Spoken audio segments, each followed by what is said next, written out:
know how to get those dungeon tiles? Too damn expensive, some of them. Well, you can make them yourself. You're just using cardboard, hot glue, and some paint. I'm about to get medieval on some cardboard. Stay a while and listen. The basic tools you need: cardboard, so it's 2 corrugated layers because they need to be a little bit more impact resistant. Card stock, so you can buy just basic card stock. I just use boxes. Ooh, seafood platter and jelly. This is a 2B pencil. So you're obviously going to need an eraser. This is an eraser, this is a sharpener, and an eraser. Whacking stick. I live in a metric world, so a box cutter to actually cut the cardboard with, a trusty pair of scissors, white glue, which is also wood glue, PVA glue, craft glue, there's a variety of names. It's white and it's stick stuff. Cheap. Black spray paint. Of course, if you're under 16 in Australia, you're going to need a level 16 thief. Matte and not gloss. Get a few. This cat used to be white. Acrylic paints, black and white, they're the basics ones you should start with. A brown, blue, yellow, green, red, blood, bodies, all that kind of stuff. A range of brushes. Start with 3, a small, medium with an edge, and large. The best paintbrush of all, the household sponge. Get a lot of them. Lollipop sticks, tongue depressors, that sort of thing. Get out, bad. Straight, so edges are straight, not curved. Matchsticks or mini wood sticks. Kebab skewers, giant toothpicks, are very useful. Ow. This whole thing wouldn't be complete without a glue gun, hot glue gun. Fistfuls and fistfuls of glue sticks. Probably the most important tool for any crafter, you know, it's a safety precaution, it is a cat toy. It keeps them off the table. Basic dungeon tile design and construction. Now, in case of emergency, the exits are located here and here. Now we're going to create tiles that are essentially made up of 6.5 centimeter squares. We measure 6.5 centimeters across the cardboard. You do it along all 4 sides. The best thing is to measure twice and cut once. Draw the lines halfway down and then do the rest of the length across. Now if you have a T-square or set square, you can actually do this all without having to measure across the middle. So the walls I do is 7 millimeters. Anything thinner than that, it doesn't really cut very well. I always find the dodgy edge, the edge that's not the best cut, and then I measure out towards the edge in 7 millimeter increments, and we just mark it so that we can cut off the bad edge. So this allows us to create several wall pieces, and then you just connect the dots. Now don't start cutting straight away. As you see here, what you need to do is grab your ruler, place it against the line you want to cut on, and then do the cutting. You only need to do it for the initial cut because the craft knife will actually remain in the groove.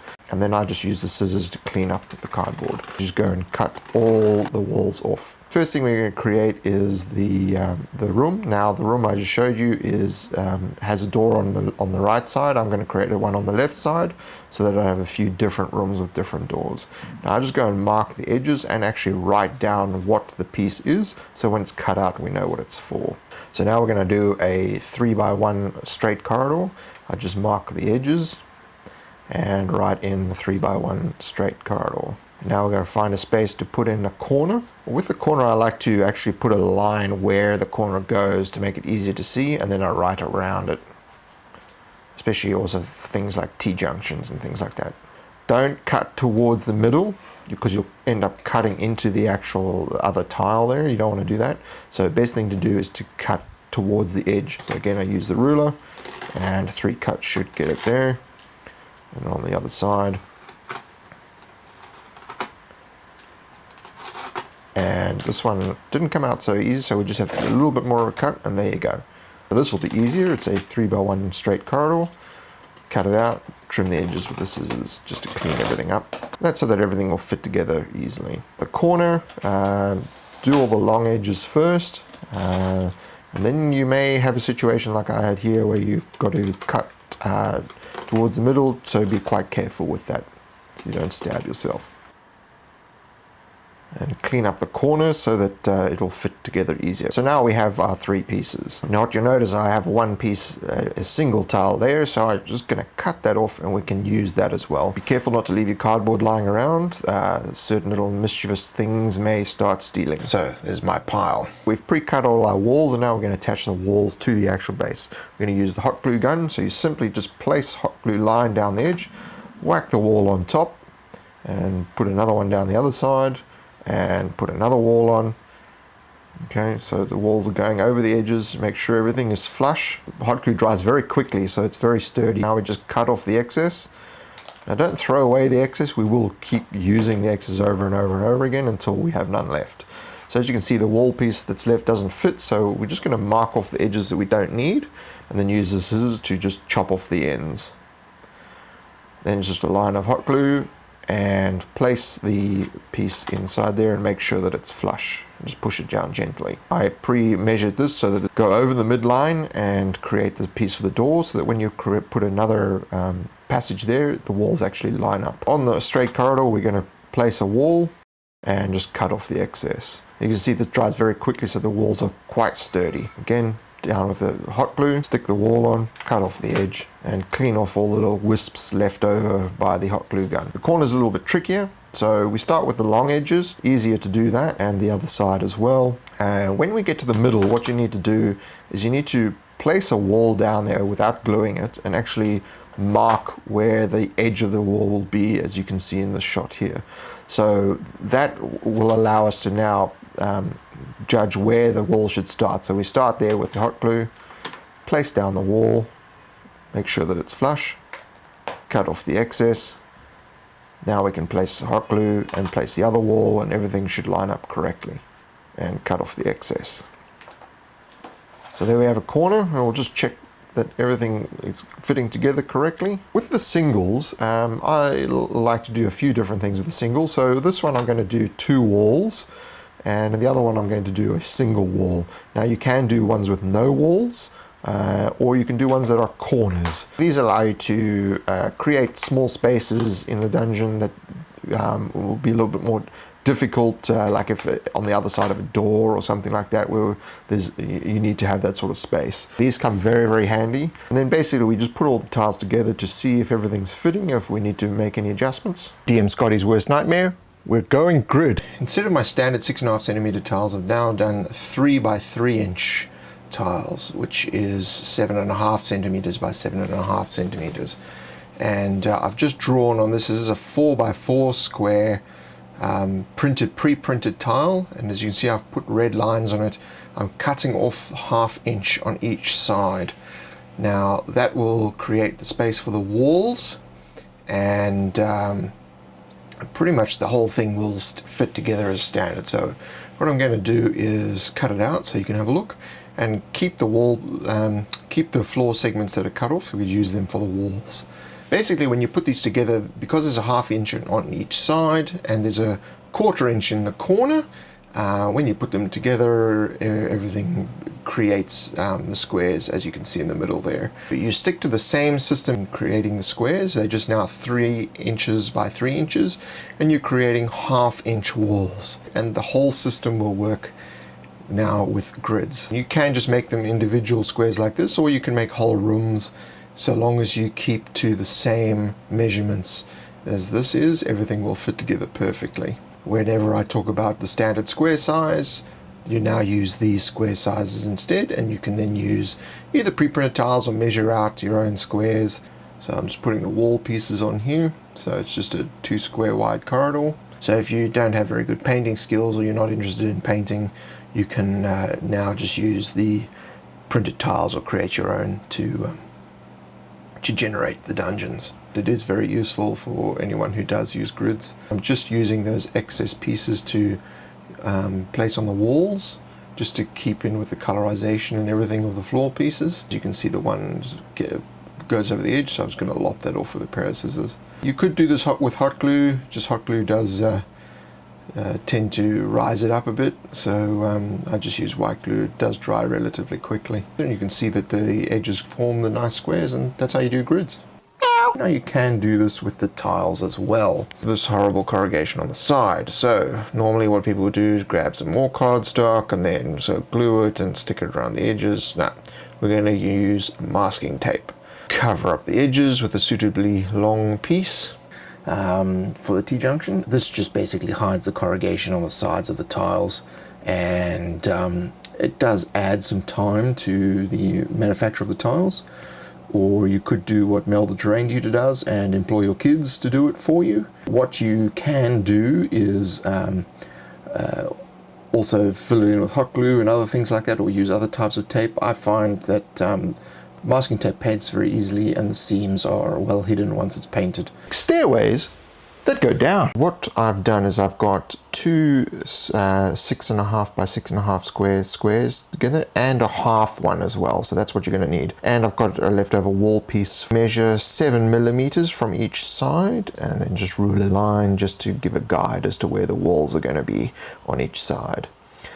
Then from the edge I measure 3.25 centimeters on both sides and then connect it with the line, and I do that again on the other side just from the midpoint and connect with a line. This is just going to show where the stairs actually are.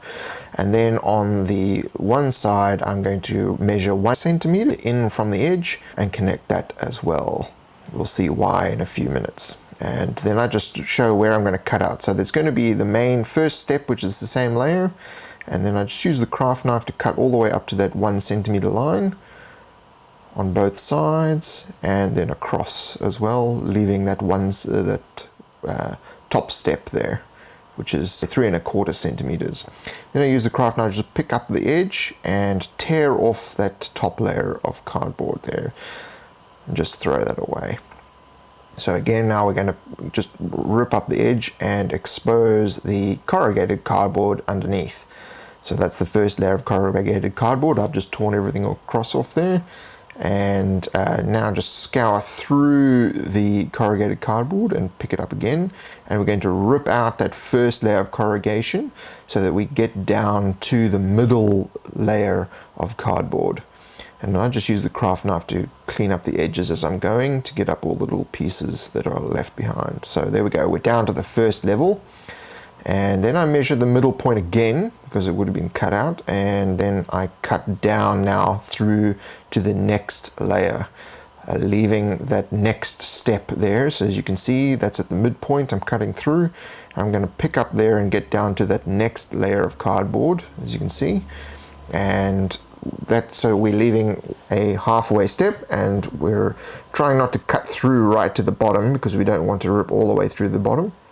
However, if you do, you can always stick some cardboard down there, which you can also do to strengthen it as well. So we've ripped all the way down to the very lowest part of the cardboard, and that's a little bit grainy at the moment, so we're just going to clean that up with the scissors and the craft knife. I just rub it with the craft knife, and there you go, you've got the stairs from the top down.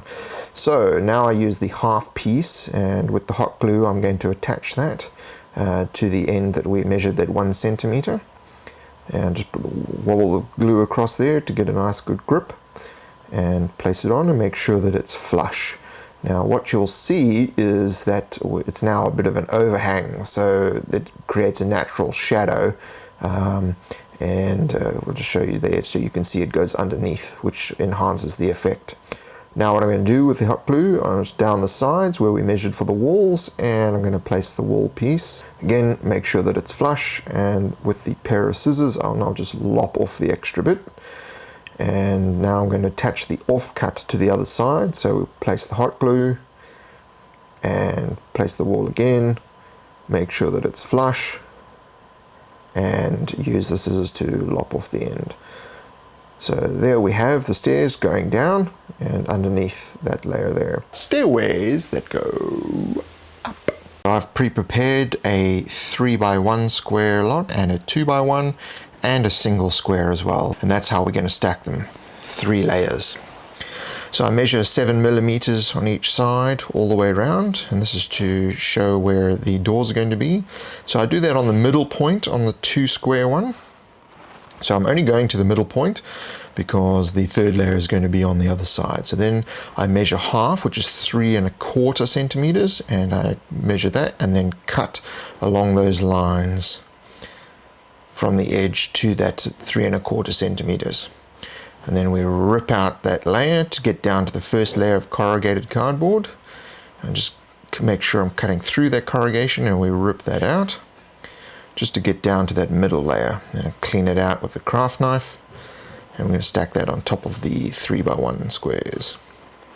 Then again, the single square, we're now just going to measure where the walls are going to be, 7 millimeters, and rule them out, and then measure 3¼ centimeters to the middle on both sides, and rule a straight line and connect them up with, and then cut it out with the craft knife again down to the first layer of corrugation, and we're going to rip that out as we did with the previous piece. So you can then use the craft knife to clean up all the edges, just so that everything's nice and clean and easy to work with. So that's what it's going to be, 3 layers. And then good and easy when you've got all the lines ruled out, and that's why I do those large grids, so we can see exactly where it's going to be. The lines are already there, and I just put the hot glue all over the cardboard in order to connect everything up. So now we're going to attach the top layer, same thing, hot glue, just squiggle it all over there so it gets a good grip, and grab the single piece and stick it on the top, make sure everything is flush. Grab the wall piece and make sure that that's flush, and just lop off the excess with the scissors, and we can do that on the other side as well. This is now on the lower step. And the reason why we're using 3 and not 2 as we did in the downstairs is because I liked the walls to jut over onto that piece. So that's why now you'll see me measuring with the wall how far over, just a thickness of the wall. Just make the marks there, and then I measure the actual wall in place so I know where to cut it. Then we cut it, and I'm just going to measure the other piece as well, so we've got 2 the right size, and we'll be able to glue them on at the same time. So just here with the hot glue on both sides. You see there is a little bit of wisps that happen there. You can just clean those off when you're finished, and just stick the walls on and make sure everything is flush, so you can see it juts over onto that lower level. And there we have it. A spiral staircase that goes up. Grab 2x2 squares of cardboard, 2 of those, and a 2x1 square. I'm grabbing a CD or a DVD, and I'm just tracing around the edges to create the 3/4 arc. And I'm just drawing in temporary walls, roughly 7 millimeters on this one on the first level, just to demarcate where everything is going to be, and just a sort of central spiral there where the stairs are going to go. Basically the character's going to go up 3 stairs this way, and so I'm just marking that floor so we know which level that is. And now I'm tracing the CD DVD on the second layer, and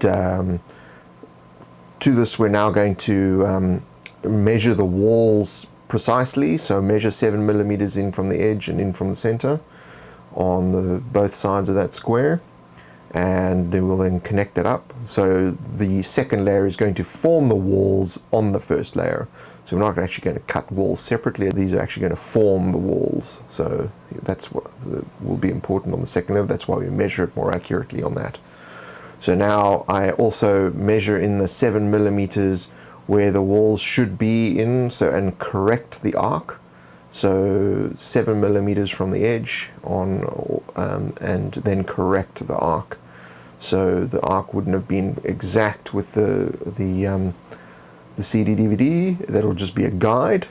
So this will help to make sure that the walls are the correct width and in the right place. So just measure correctly and correct for that arc. Okay, so now we're ready to continue on and draw a diagonal line from the outside to the inner spiral, and do that on the other side as well. This is on the second level, all right, and then I color in what's going to be cut out. So it's just that first little wedge there and the main corridor. And now we're going to apply the wall measurements to the top layer and trace in with the DVD. As I've now got the correct measurements, the arc should be correct, and I then just trace where the center spiral will be and draw the diagonal line to the corners. And this is again donating, it's a cutting guide for the stairs, so everything's properly measured. So now we're just going to cut in the first layer, we're going to cut out the corridor, and so cut down both sides and then cut around the spiral and cut the diagonal as well and the curve, the outer curve, and then just pop it out. So that's pretty much all that needs to be done with this, except creating the first stair. So as you can see, that's quite a step up. So we're going to cut out 2 wedges now down to the first layer. So just down to the first layer, you don't want to go all the way through. So cut the arch and the diagonal for the 2 wedges, and then peel out the first layer, so that just to remember the central spiral as well, and peel out that cardboard to create the first step. So very easy, not difficult to do, and just try and keep it clean and tidy. So there we go. So there's the second level on top of the first. So you've got the corridor now and the first step. So the second step is also part of the second level. So we're going to cut out all the way around to the last wedge there. All of these are going to go all the way through except the last ledge, which is going to be the 1 level down. But what I'm going to do, I'm just taking out the first wedge, and then I'm going to take out the first layer of the next 3, and that's just to keep the cardboard stable. So it's because it'll become quite unstable with a lot of the cardboard missing. So peel out the first layer. I've just drawn a red line there so that I know where the first step is going to be, and then cut along the arch, and we'll take out the second layer for those middle 2 wedges, and that will leave us with the single top step and the walls in the 3rd level. So just break out the second level of those 2 wedges, and we're ready to apply. So there you go, there's the structure. Now what we need to do is glue it down. So take it all apart again, and you'll see how, concentrate on this, because if it gets wrong, then the stairs are in all different places and all that sort of thing. So before you start cutting and all that, just sort of think about what it is you're doing and measure and check, and everything should work out. So now I'm just applying hot glue to stick on the second level onto the first. As you can see, I've just left space for the corridor, and it'll just simply plonk down on top.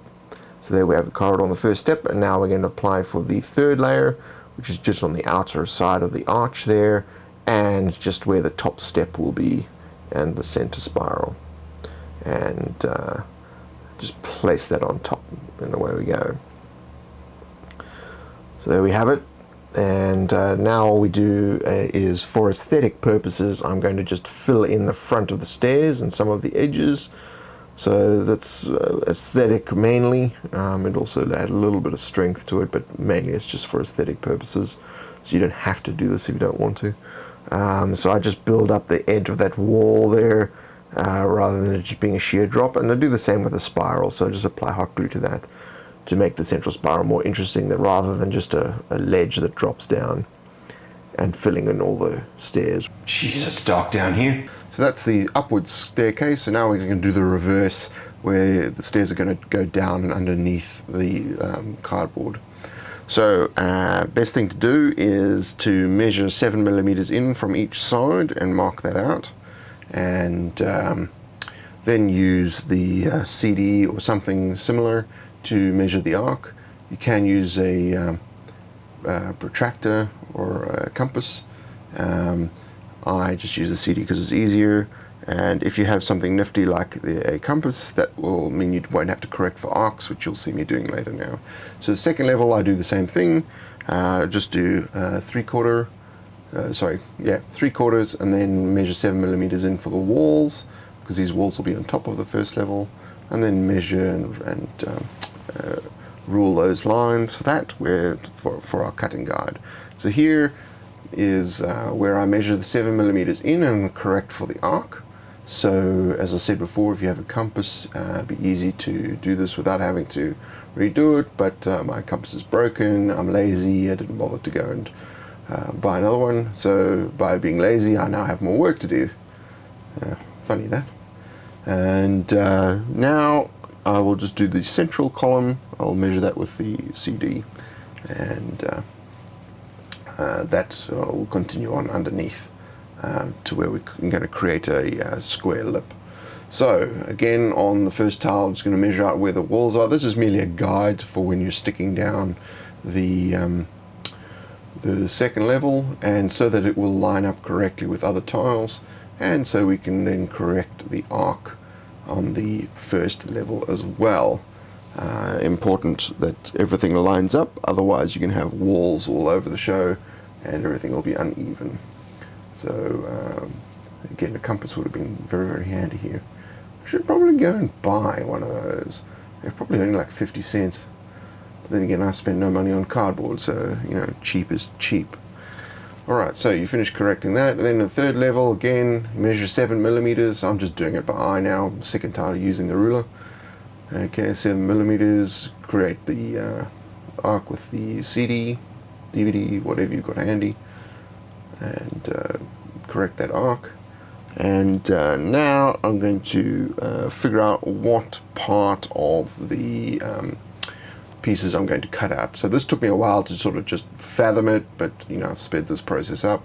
And so you cut out the first wedge on the third level, and then I'm just going to create one line from the corner to the center for that final wedge on the second level, and all the rest is going to be cut out. And then on the first level, I'm just going to rule those lines for where the stairs are going to be. So from the corner to the center, right the way around to the end. So, and now we cut them out. So third level, just cut out that one wedge, and so you'll have left behind a square that's going to form the lip that the stairs will go under. So just pull out that wedge, and now on the second level, I just cut out the straight piece first, just to make it easier to get the curve out once I'm finished cutting. Then you cut right around and pull out the entire 3 or 4 wedges that are there, with that one wedge that's left open, which will actually be underneath the square that we created on the third level, as you'll see here.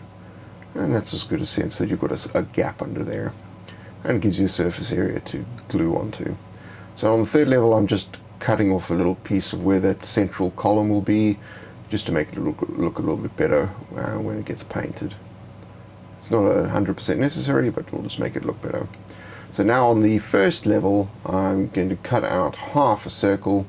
So from the first wedge that's after the straight piece there, all the way around to the last wedge, I'm going to cut out and take out the entire first layer of cardboard. So we don't want to go down to the bottom in this yet. I just want to take out the entire first layer. And so this is where the steps start to go down. So pull out that whole layer. And now, because we don't have the line there, I was going to re-rule that line for that, and now that's going to form our guide to go down to the second layer of cardboard. So you cut through that, but be careful not to cut through to the bottom layer of cardboard. If you do, you can always place a thin piece of cardstock underneath. It's easier to just have it one piece rather than to glue all kinds of other stuff. And once again, I'm lazy. Sometimes I do a lot of work in order to be lazy. I don't know why, but that's how it works. Alright, so now we just use some hot glue, and we're going to stick the second level onto the first. So liberal application of hot glue, and that'll give it a nice tight bond. And yeah, just make sure that that wall gets some attention there, so that it sticks on nicely. And make sure everything lines up when you stick it on, because the hot glue hardens very quickly. So now we're going to do the third layer. So you're going to do the one side and pop in an extra hot glue stick. This is why nice long hot glue sticks would be great. I just can't find any. And then the third level goes on, and you can see that lip covers up that last wedge. Sewer tiles. Oh, so now I'm just going to measure 1 inch off from each side of the corridor, and this is to mark out where the guttering is going to be. Measuring in 1 inch on the T-junction corridor side, and I'll connect it up so that I have an outline of where the guttering will be. Now what you should understand is that in medieval times there were no sewers like this. There were never really any underground sewers, so this is really a fantasy trope. There were obviously sewers in certain ancient cities and things like that, but not really in these sort of medieval sort of towns that fantasy settings are based on. So this really is an amalgamation of other sort of ideas, and a great little sort of place setting for having all kinds of disgusting monsters and things. So although it's not historically accurate, it's still cool. Not that fantasy setting is historically accurate anyway. Go dragons. So here we go, we've removed the first layer of where the guttering will be. So I just created an outline and pulled out that first layer, and now I'm going to create some grates at the end of each corridor. Now the reason why I haven't gone all the way to the end of the corridor is so that when these tiles are put together, you don't have to have this all the tiles be sewer tiles. As you can see, we've cut down to the second layer there. So this can line up with ordinary tiles as well. And there's no need to flow it over the edge. So what I'm doing now is I'm just poking some holes in the side of the masking tape. Obviously you can place the masking tape afterwards if you want. I'll just do it this way. It doesn't really take any skin off my nose, off my teeth, or whatever, however that phrase is phrased. So then I just use some kebab skewers, stick them in, and hot glue on the inside, and there you have a nice grate, and that's sort of where the effluent will flow down to a subsystem of the sewer. So again, just putting in some kebab skewers, cut off the excess, and hot glue down. And it's very important when you're creating the tile to consider where the corrugation is running, so that you know where you're going to be placing the kebab skewers in order to create the grates. So they could be vertical, they could be horizontal, but it's just important so that you know sort of how much length you're going to be using. So this is just the final grate down the short corridor, and placing some hot glue that'll just hold it all in place. So then I'm just going to use some hot glue to create the rivulets in the effluent. And there's just some concentric lines from the edges towards the middle, and then just sort of swirl around the center, sort of like a swirling mass of medieval poo. Alright, so this is a straight corridor, which I've done exactly the same way, and that's how they'll line up. Now you can make a whole range of those, basically making standard tiles and cutting the guttering into them. Designing modular cave tiles. I love when a plan comes together. We're going to use the same 6.5 centimeter squares that we've talked about. Now, as you've seen with a grid conversion video, those would be 3-inch squares if you're going to use printed tiles, pre-printed tiles, but I'm going to stick to the crafting method, so 6.5 centimeter squares. This time we're going to have to use 3 by 3 of those for a standard tile. So because of the organic nature of these and twists and turns and curves and things like that, we're going to need more space than just 6.5 centimeters. And also we want them all to line up. So what we're going to do is we're going to put 3 by 3. So there's going to be 9 of those squares. So that's 19.5 centimeters by 19.5 centimeter tile, which is broken up into 9 6.5 centimeter squares. Now essentially how these are all going to connect is that in the center squares on the top, right, bottom and left, those are always going to connect to the other tiles regardless of what is actually on the tile. They should always connect to the other tiles that are surrounding them. So when you're designing, you need to always take that into account, and you need to keep that in mind, that all 4 of those middle squares must connect to every other tile that you have. So here we have a basic design of a 4-way intersection. I've done it organically just so you can see the sort of wavy lines and whatever, so it doesn't look like a standard cross, but you can see that each section here leads off to a different tile in the same spots in the middle squares.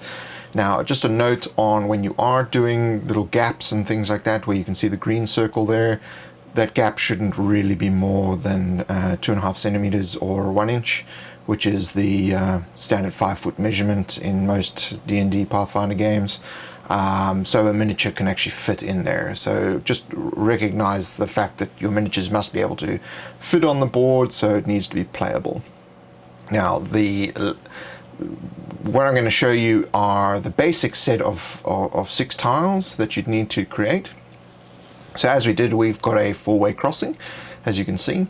So it goes up the top, left, right, bottom, and it will lead to all other tiles. So the next one we're going to do is just a corner, so a standard corner, so it goes out the top and one of the sides.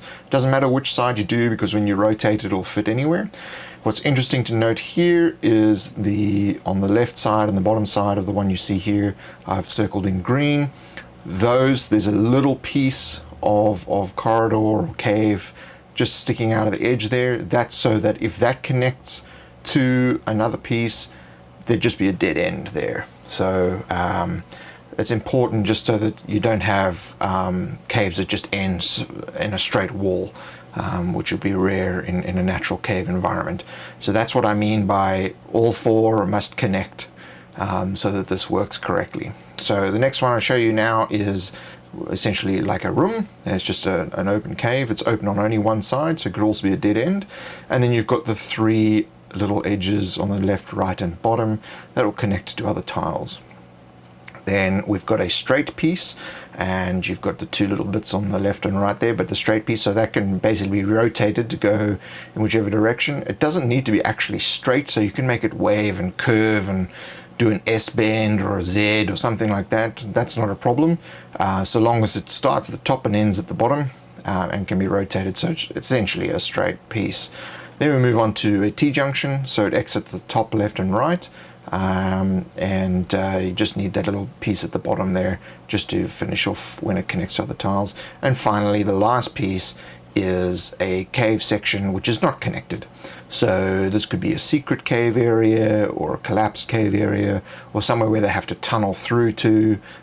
You can create one of those. So those would be quite rare. The other 5 are really the ones you'd be doing a lot of.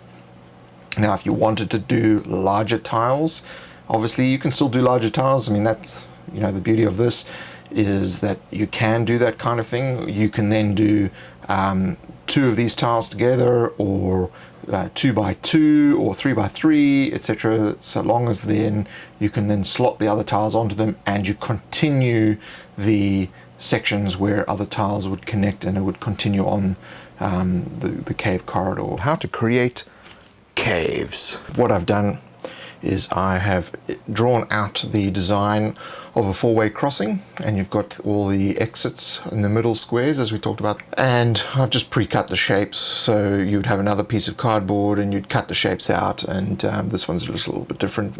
Main reason I changed that is because you need to be able to fit the minis between there. So then I just hot glue down those pieces. So this is the easy step. Hot glue down the pieces, and don't need to use too much. It's pretty easy.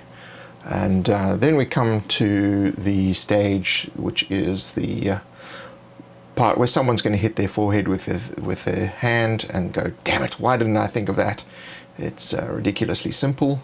It's DMG's secret weapon. And probably someone's used it before, but I don't know. So essentially you just hot glue down these edges, and then you apply the secret material. Now that secret material is, wait for it, aluminium foil. Not terribly difficult, everyone has this in their house. So you're going to cut, it's about an A4 sheet I'm using here in terms of size. It's a letter size in America. And I'm just cutting 1.5 inch to 2 inch strips. Doesn't need to be exact, as you can see I'm not measuring, I'm just cutting them up, and then I'm just going to cut those strips in half.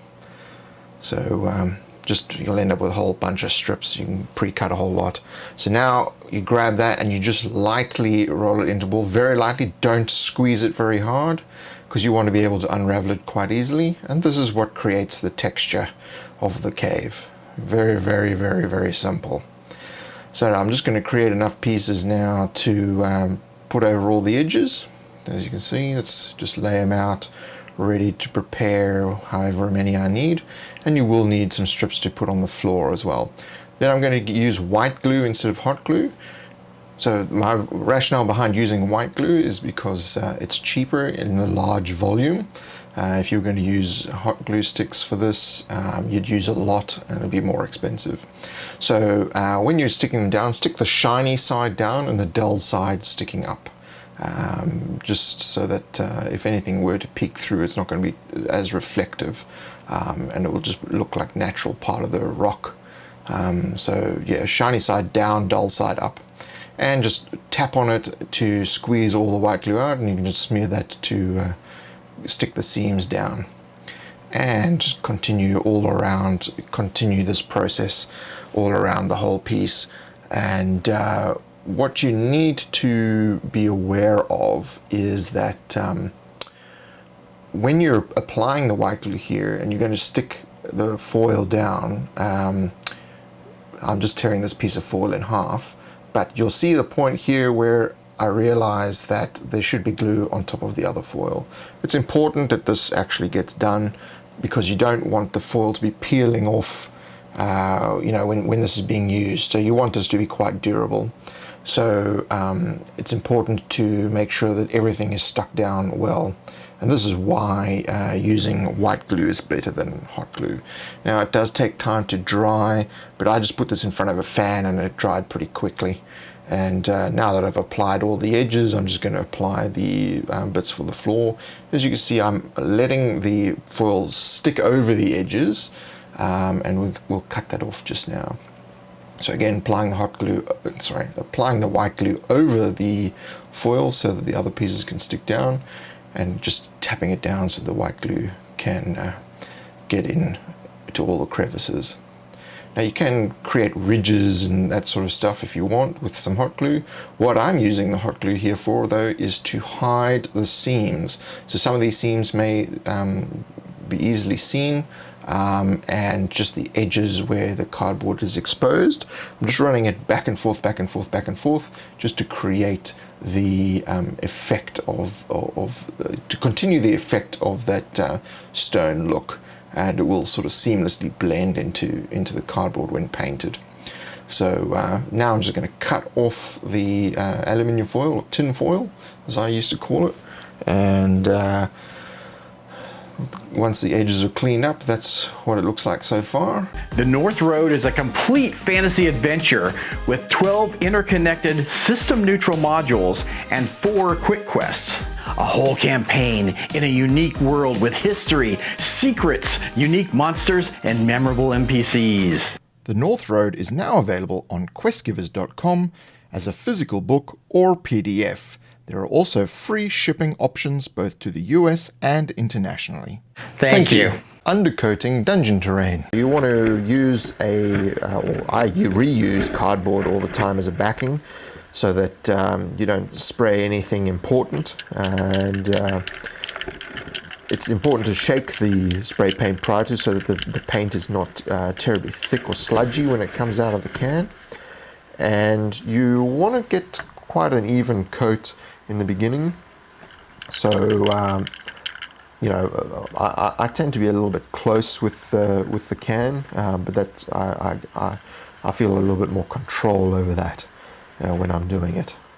You want to make sure that the black is flat and you're not able to see any of the cardboard through it, and you really want to hit those walls, not only on the top but down in the sides, because that's really going to, when we paint it, it's going to create the shadow, the sort of shadow effect without having to repaint a shadow. I also feel that you need to spray inside the edges as well, so that when it's viewed from the side, you don't see any of the cardboard. Helps to sell the piece a little bit better.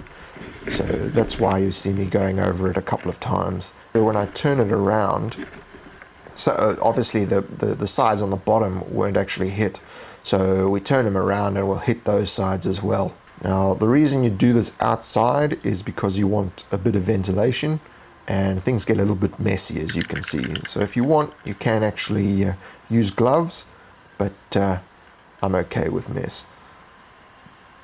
So really get into the grooves. And then pretty much you're going to just leave it to dry for probably about 15-20 minutes. It would be ready, but you could leave it longer than that. How to create a basic stone pattern for modular dungeon tiles. We're going to now use our sponge and our black and white We're going to use our sponge and our black and white acrylic paint. I'll use a bit more white than I do black, so just a little blob of black with some white, and then you use the sponge to just mix it up a little bit. Now don't mix it up totally, I like to have some black and some white and some grey in there, and then I dab on it just to mix it up a little bit, and then you pull it across the tile and on the walls, just dab and pull, and you continue that over the whole piece. So don't have to be grabbing it right into the edges there. Don't have to put it right into the edges. That leaves a nice shadow effect. So that's all you really need to do for the basic first coat, is just get that sort of grey, black, white on there. Just a nice drag and a pull. Drag and pull on the walls. It's a bit more difficult when there's a little bit limited space in these sort of corridors, but that's okay. You don't be afraid to just twist it around and not just always do straight.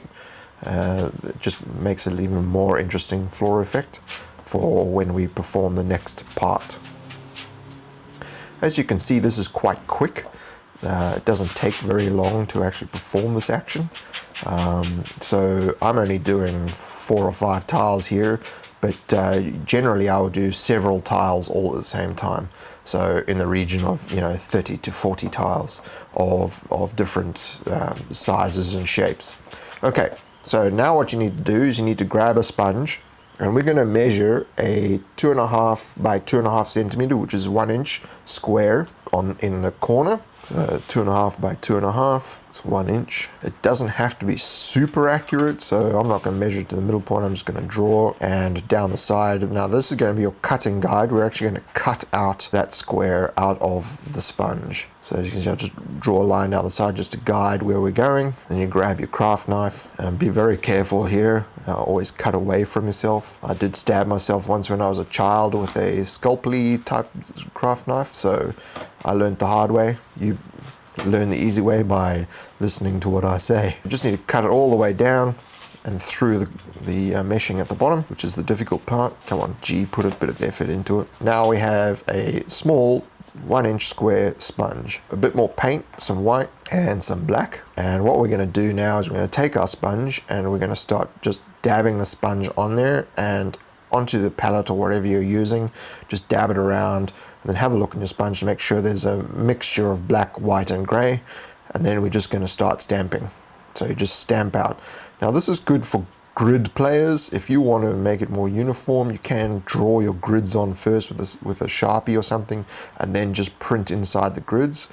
That will work, but I'm just doing this for effect, not for an actual grid. Also stamp along the walls as well, just to get more of a stony type look to the walls, and then re-go over the ones you've stamped already. So we want to have some sort of lineage there for when we do the advanced technique, but for the basic one you can just dab it around and smush it a little bit. Don't be afraid to twist and drag the sponge a little bit here and there to create smooth looking areas, but it's good to just go along one to change it, turn it. As you can see with this one, we're just turning it, stamp, turn, stamp, turn, stamp, turn. Again, this is relatively quick, so you can do quite a lot of these very, very quickly. I'm only doing 4 or 5, but usually I would do significantly more than this. And this is how you can quickly create quite a large number of tiles for your dungeon. Again, go over it, keep dabbing at the paint, just to spread it out a little bit. Now if you do run a little bit low on the paint, dab it back in again. I like to every now and again mix it up and add a little bit more black or a little bit more white, and then go over the tiles again a little bit.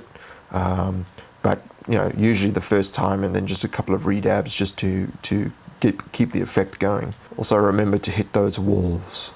Keep turning. The effect starts to look pretty good, especially you can see I do a bit of a smudge and a twist here and there. That's merely to change it up a bit so that when we do the more advanced technique, the tiles look slightly different.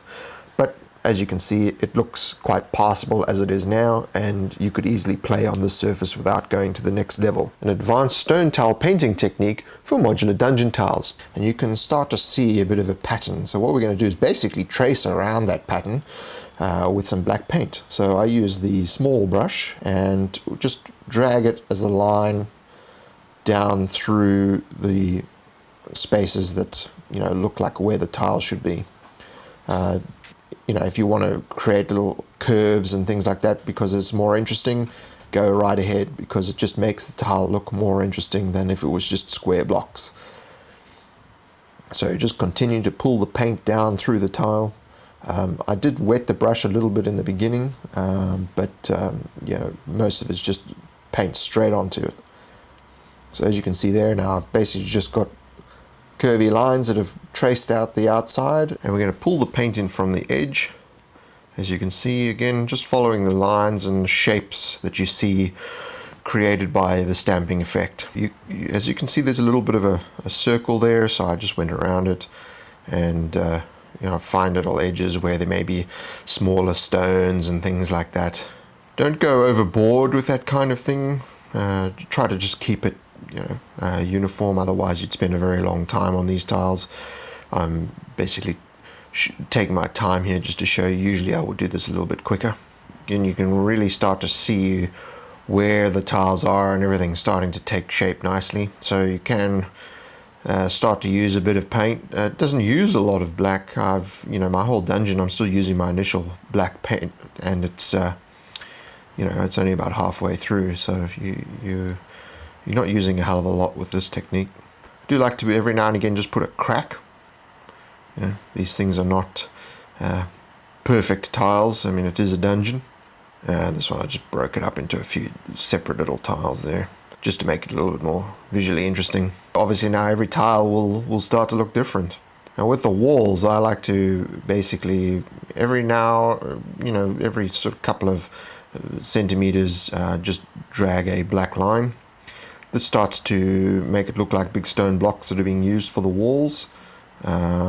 And the other interesting effect for this is that when you put tiles together, it hides the seams. So everything looks like it's all one big piece because of the black lines. So I just, while I'm going around, if there's anything that looks a little bit too light or a bit too watery, I just go over it again. Just hit it one more time. So I've put on my boots of speed, and I'm going to go through this much quicker. As you can see, for this tile, just again line down the middle, line through the separate stones, and just hitting the extra little pieces there just to break it up a little bit. And I added a couple of cracks. Kitty. This is where the cat toy comes in handy. Again with the walls, as you can see, they're not exact. So obviously this does take a little bit more time, but because these are reusable tiles, I do take my time. So, I'm going to be I use these in every single game. So you do reuse them over and over and over again. So putting in a little bit of time, now, you only need to do a certain number and you're pretty much set. Just a few interesting cracks in the corner.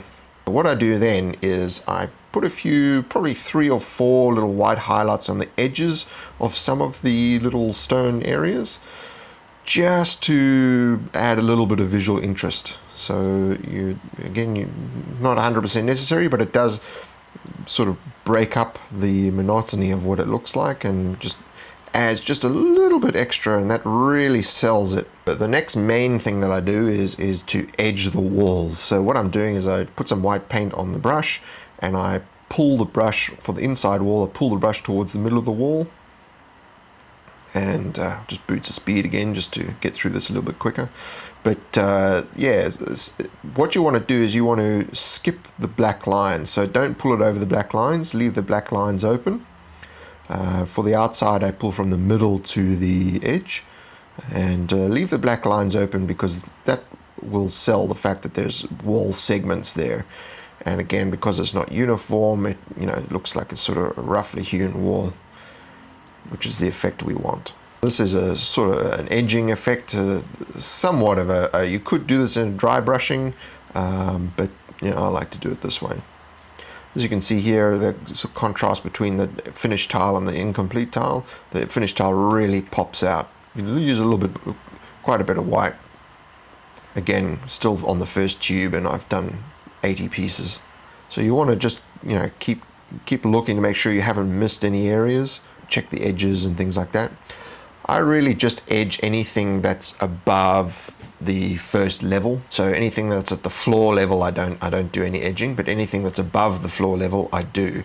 Doesn't take very long. I have sped this up with my boots of speed, just so that you're not boring you to death. But the effect is very nice, and it really, really sells it. Not difficult to do, relatively simple. So these are all the finished tiles, and I just check everything again to see if there's any areas that may need a little bit of touching up.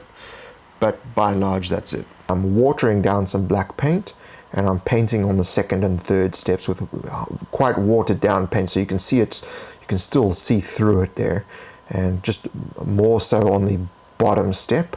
And I'm actually going to just add a little bit more black in there just to darken it a bit.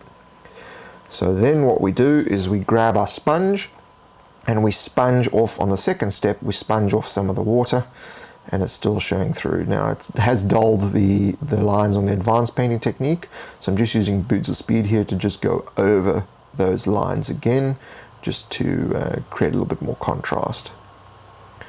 And that's essentially how we do it. Quickly place the stairway at the end of a passage as opposite of a doorway, and you can vary it up, so just turn that one around and do it down that side of the passage. And you can then swap it around and say you don't want that. You can swap these over and have a dead end on the other side and a stairway going down, and we can lose that other corridor. So quick, simple, and effective. And I'm creating a very watery white on the first step, and then add a little bit more white and a bit more water and go on to the second, third, and top layer. Now I never go above the third layer in any of my tiles. It's a sort of a personal thing that I've done just to keep in with the 2.5D method invented by DM Scotty. And here you can see I'm just dabbing off the watered down paint with the sponge. And then with the boots of speed, so I've sped it up a bit, I'm just going over lightly over the advanced painting technique just to pick out those outlines of the stone technique and to create the edging for the top layer of wall where there isn't actually a wall. We're just faking it with a black line. And just do a little bit of effect there on the top just because it's a lot brighter, and add in just the walls that hide the seams. And just smudge it with my finger just to increase the effect. I've done the outer, the spirals for the walls, just extended them. I've blackened in the central spiral, and each stair is slightly lighter, as you've seen. So here I'm just using boots of speed with the final painting. The whole stairwell is done, and the final stone technique I'm just showing you on that square is done with just some extra sponge stippling, just to give it a nice sort of uneven stone look. And now I'm just applying straight brown paint on the effluent for obvious reasons. Some people may want to do green, but I don't know why it would be green. Some people may want to do blue, but that'll look like water. So I just stick to the traditional brown color. I've applied a little bit of white into that. I've let it dry, and now I'm using some water-based high gloss varnish to give it that eventual shine when it dries.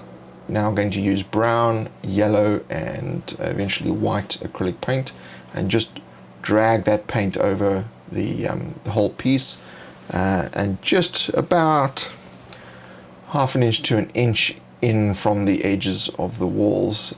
So you're going to be leaving those corners that you see, we're going to leave those black. So that's going to be sort of negative space, which is, you know, impassable space. And it doesn't matter if black is still showing through, you can still see there's a lot of black showing through as I move to the yellow paint. And as I drag the yellow paint over, you'll see that those veins from the aluminium foil is showing through very, very nicely. Now, if you were to do this with hot glue, you would use a hell of a lot of hot glue, and it would be enormously expensive. You'd probably go through about 5 or 6 sticks to do something like this, whereas I probably went through half a stick. So again, just going over with yellow, and going in the edges a little bit. Don't need to pay too much attention inside the sort of underling of the wall there. That'll just add a little bit of shadow. Now I'm just dragging white again to bring out the texture, and I'm focusing more on the edging again with the white, as we did with the walls in the dungeon videos. I'm just edging the edges with white, and I'll go over successive layers because it's going to mix in with the paint around and go sort of creamy color, as you can see there. And then I'm just going to go over it again, and probably a third time, just to bring out that edge. So don't go right over the edge, just on the edge and backwards, and that will define the edge of the walls and make it easier to see and define where the cave walls actually are for this 2.5D method. Because these tiles are modular, this is quite robust and can be used over and over and over again. How to make simple wooden dungeon doors. The lollipop sticks that we introduced to you, and also the matchsticks as well. Just sharpen your pencil, you're going to need that too. So these lollipop sticks are about 10 centimeters long, and we're going to need to have a width of about 4.5 centimeters. So it's a bit too many with 5 here, so I'm just going to reduce it by 1 to 4. What we're going to do is grab the hot glue gun, and we're going to stick the lollipop sticks together. So go all the way down from the top to the bottom, and just stick them together. It's sometimes I just slightly rub them together just to get the glue together, and then what I also do is rub it down to remove any excess glue. Now be careful, because the glue is hot and you're working on quite a small little surface, so it will be easy to burn yourself. Now only really take the glue off like that when it has dried just a little bit, just to reduce the heat.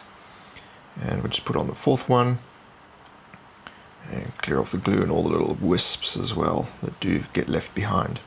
So now what we do is just across the bottom, we're just going to rule a straight line. That'll be to cut off the base of those curves. Then I measure 5 centimeters from that line on both sides, and just double check the measurement as well, make sure we're not making a mistake, and then connect the lines together, and we'll now have a 5 centimeter piece.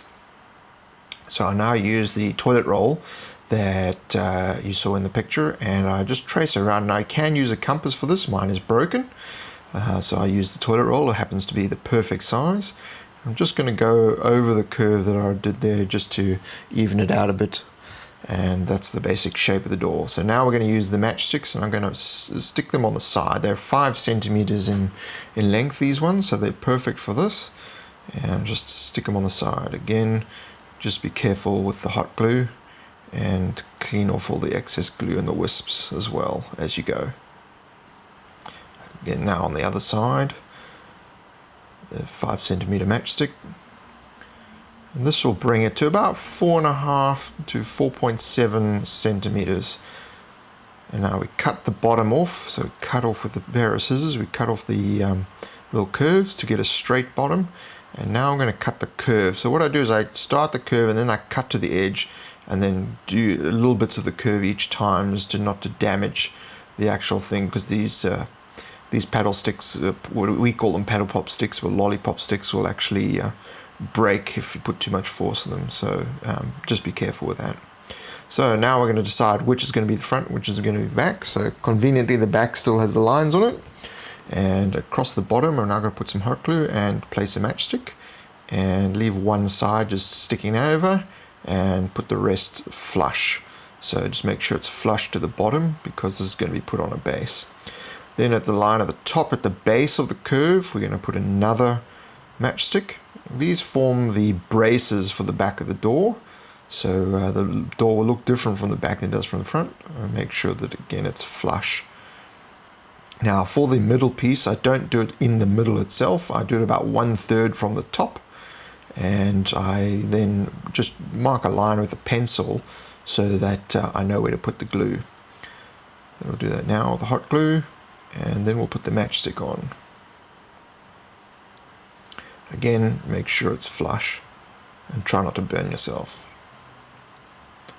Clean off all the wisps. So now what I do with the offcuts is I just grab one piece of the curve there and cut off 2 two little curves, and we're going to use those for the actual door handles. So I'll just mark where the door handles are going to be so I don't make a mistake, because I have made this mistake about 4 times. The door handle ends up on different sides of the door and it looks a bit stupid. So there we go. We're just going to put that little curved piece in there. Makes a nice little sort of base for a door handle, and on the other side as well. Again, if you've got a smaller glue gun, you can use that. That'll be less likely to burn yourself. And then with the scissors, I'm just going to lop off the pieces of matchstick that were sticking over. So there we've got the basic door piece, and we need to add a base to it, so front and back. Alright, so grab some cardstock, and we're going to use the toilet roll again because it's the perfect size, and just trace a circle around. There we have it. And now I'm going to find the midpoint of the circle and go to the actual middle of the circle and draw a mark there, and then measure from that 1/2 centimeter. From that, I'm just going to mark that line on the edges of the circle and then connect it with the ruler. So now I'm going to have a smaller semicircle and a larger semicircle. So that's so that we have a piece can be jutting out the back of the door for stability. So we're going to cut along that line we just created and then cut out the larger semicircle. Okay, and now at the middle point of what would have been the full circle, I now place some hot glue and put the door there. So you'll see there's a bit of the card still sticking out the back, and the glue dries pretty quickly, so you can it will be quite quick that this will become finished. There you go, you can see it's quite sturdy. Now what I've done is I've gone to the craft store and I've found these little metal rings. They weren't very expensive. I think I spent about 50 cents on those. So there I'm going to put a little bit of hot glue, and I'm just going to dab the little ring into it at an angle, and that makes a nice little sort of old style door handle. So I'm going to do that on the front and also on the back as well. So just dab of hot glue. Again, be careful not to burn yourself, and stick that little ring in there. Now you can use a little washer if you can find very small washers. A friend of mine had some, but I couldn't find any more, so I decided on these little rings because they look pretty good. So I've base coated it, and I'm going to apply just a straight brown onto it. So I'm using Boots of Speed here. I've wet the brush a little bit, and with Boots of Speed I'm now just going to cover the whole door. I'm going to get into all the little nooks and crannies, and you know, it doesn't matter if we're covering up the base coat, some of it will still come through, but that's not the most important thing. The most important thing is just to make the door brown. So you continue going over it and get all the little bits and pieces, and also along all the edges as well. Always make sure you get the edges, because that's the last thing you want to look incorrect. Okay, so now to the brown I add a yellow, and I mix it up again with Boots of Speed. So I've got a sort of a tanny type color, and I'm going to go over, still the brown paint is wet. I'm using Boots of Speed here just to speed it up, and I'm going to go over the whole door again, and it's going to be quite a murky, mucky looking brown, and that's the kind of look we're looking for. It's sort of an old sort of door, and been in the dungeon a while. So that's the sort of color scheme that I'm going for. Obviously you don't have to do this color scheme, but this is the way I like to do it. Okay, and that's what it looks like at the moment. So what I'm going to do now is I'm going to add the stone texture, the basic stone texture. Now you could have done this originally to the card and then added it later. I'm just painting it on now, but you could use the, I feel like I'm being watched. You could use the technique we show you in video 4 for the basic stone pattern with the sponge, and then use the technique shown in episode 5 as well. So I'm just doing the basic stone just with the brush, and now I'm adding the tile a la durdum. Come on, kitty, out the way. People are trying to watch here. Come on, kitty. Keep moving. Keep moving. All right. So we're adding the tile outlines there, as you see in the advanced video, in video 5.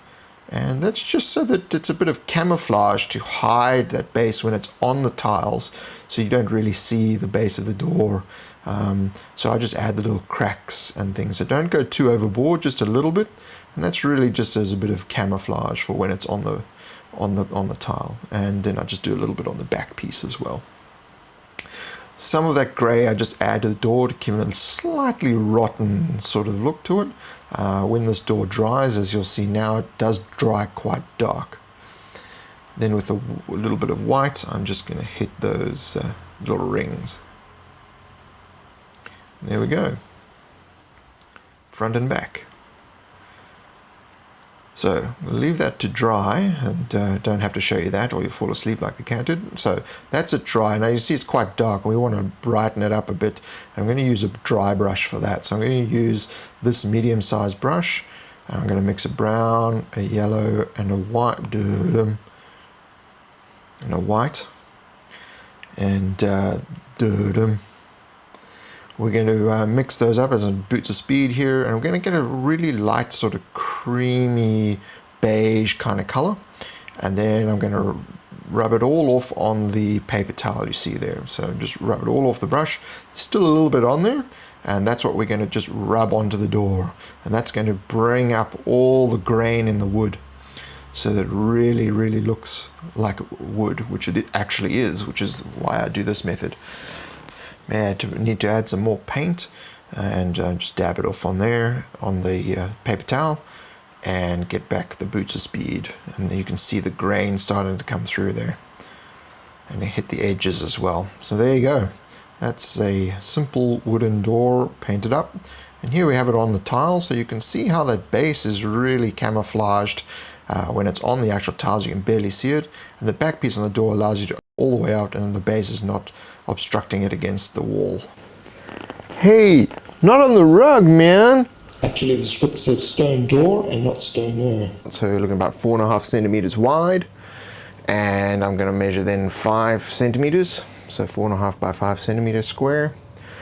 And then on the one edge I'm going to add the curved bit, so a half circle to the top of that, so that should add about another 1.5 centimeters to it, and then you've got the shape of the door. So all we need to do now is grab a craft knife, just cut that piece out so you've got a rectangular piece, and then we're going to grab a pair of scissors and actually cut out the curved piece. It's much easier to do it this way than using the craft knife. It'll take forever. So cut that out with a pair of scissors, and then cut a 7mm strips. This should be the same width as the double corrugated cardboard that we're using, and cut some long strips there, and apply hot glue to the edges of the cardboard, the double layered cardboard in the shape of the door, and then apply the strip to it and stick it down. It's going to be a lot of wisps, so be careful of those, and if it's too long then just cut off the edge, but that one happened to be the right length. So now we're going to cut extra strips, and we're going to place those as banding across the door. So just glue across the bottom of the arch and place that and snip off the excess bit, and then for about 1 centimeter from the bottom glue another one, and then snip off the excess and flip it over and line it up so you could do the same on the opposite side. So 1 centimeter from the bottom, snip it off, and then just below the curve on the top of the door. So now we need to put some handles on there, and these are the same handles little rings that I've been using for the wooden door videos, and you can get those at a craft store or somewhere that makes jewelry or something like that, or you can create them yourself by just winding wire as a spring and then just cutting it out and flattening it, and blob of hot glue on each side and just push the little rings into it. So now I'm just going to use my toilet paper roll to create a circle on cardstock. This is to create the base. Cut that out and then cut off 1/4 so that you've got a flat edge, and then apply hot glue to the bottom of the door and stick the door down onto the curve, leaving a bit sticking out at the back, as you can see there, and that will help it to stop the door from falling over. Now we're just going to get some white and black paint, mix it together on a sponge. It doesn't have to be thoroughly mixed together, just semi-mixed together, and then just sponge it on after you've spray painted the door black. Similar to the basic stone technique, but just onto the door. So there you have it. There's the door. That's very easy to do.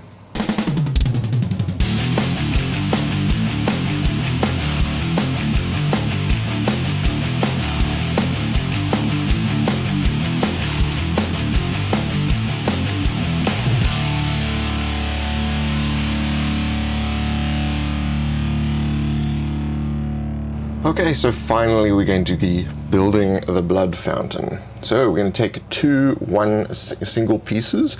So as you see in video 2, how to make these, the sizes and everything. Then we're going to grab a wall piece and just measure the width of the wall piece from the edge, from 3 edges. And then for the 4th edge, use the other single piece just to measure that. And I'm going to write wall on there so we know which one that is.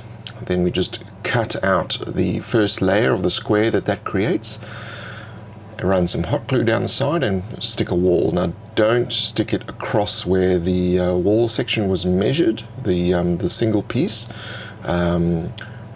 otherwise this will become problematic.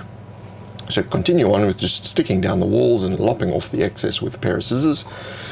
And here I made the mistake, and this is why you need to measure first and measure twice and cut once. And effectively here I've gone over where I want it to be.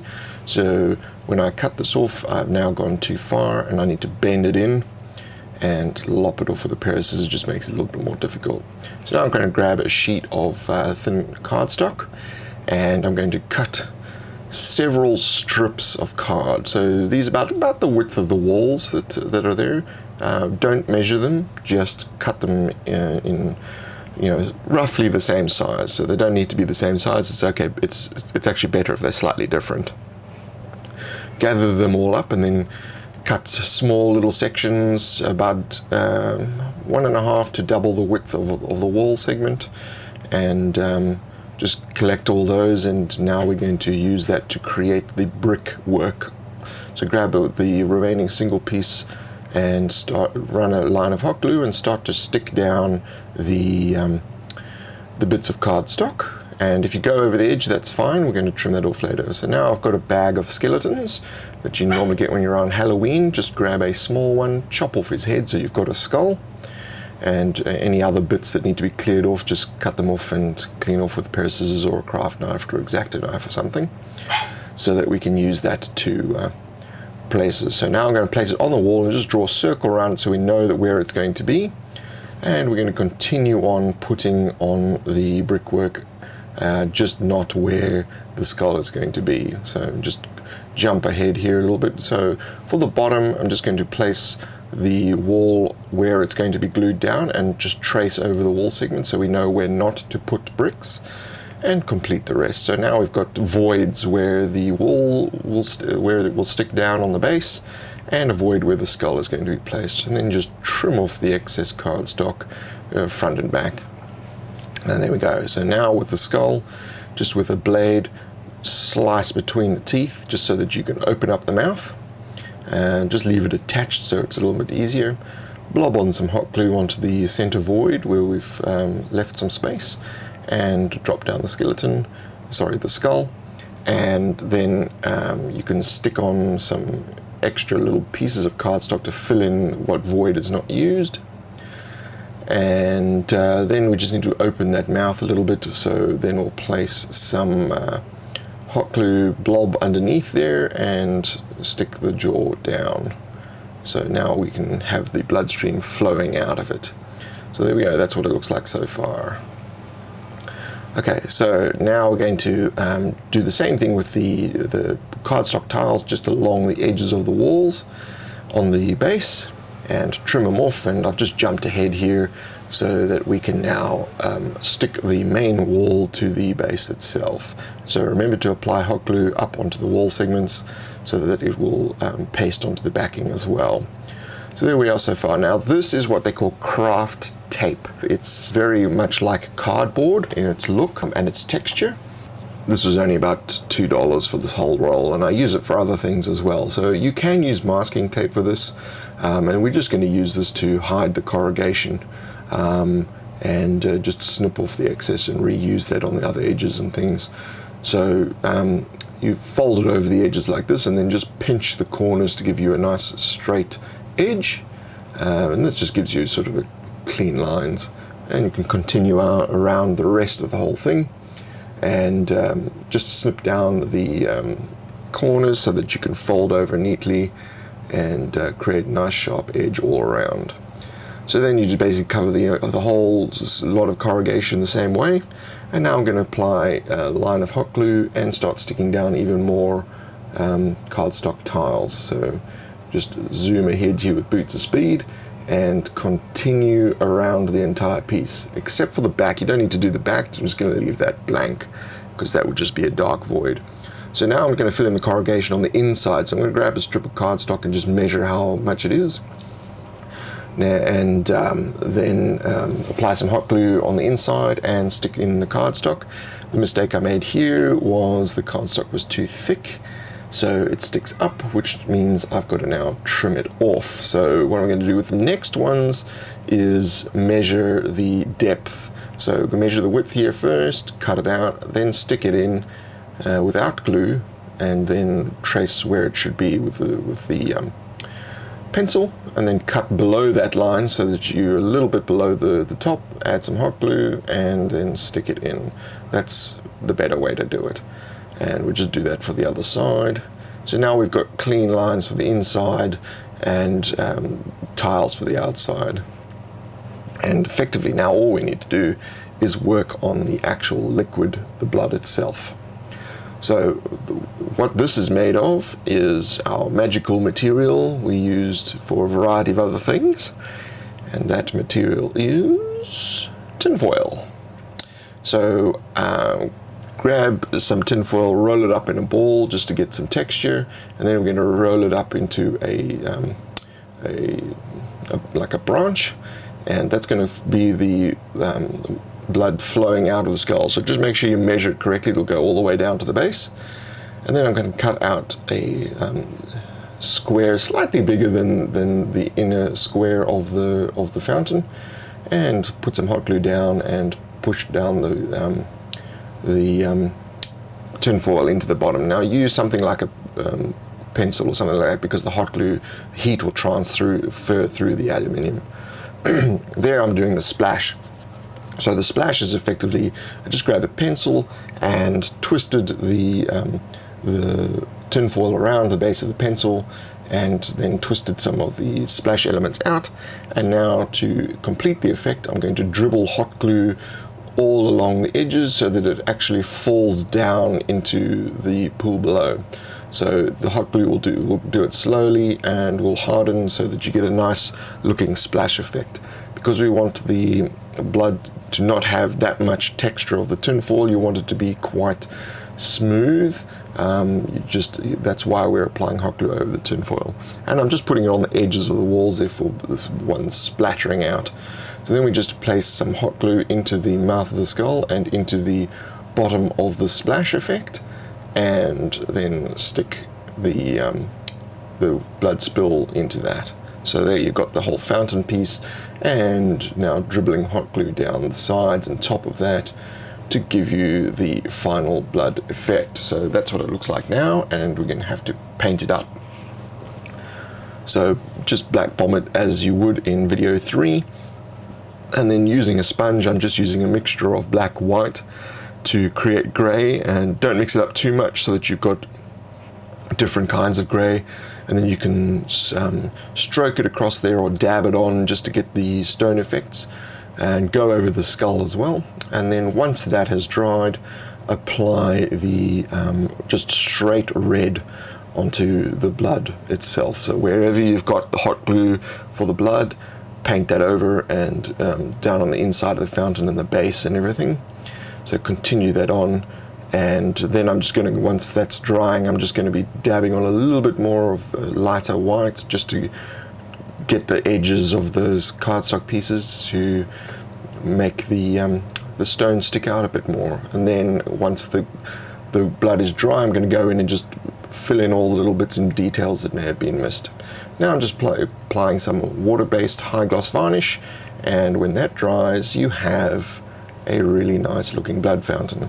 So this is really Blood Fountain Mark II. It's slightly better in my opinion than the original Blood Fountain, but Yes, great little piece to have in any dungeon.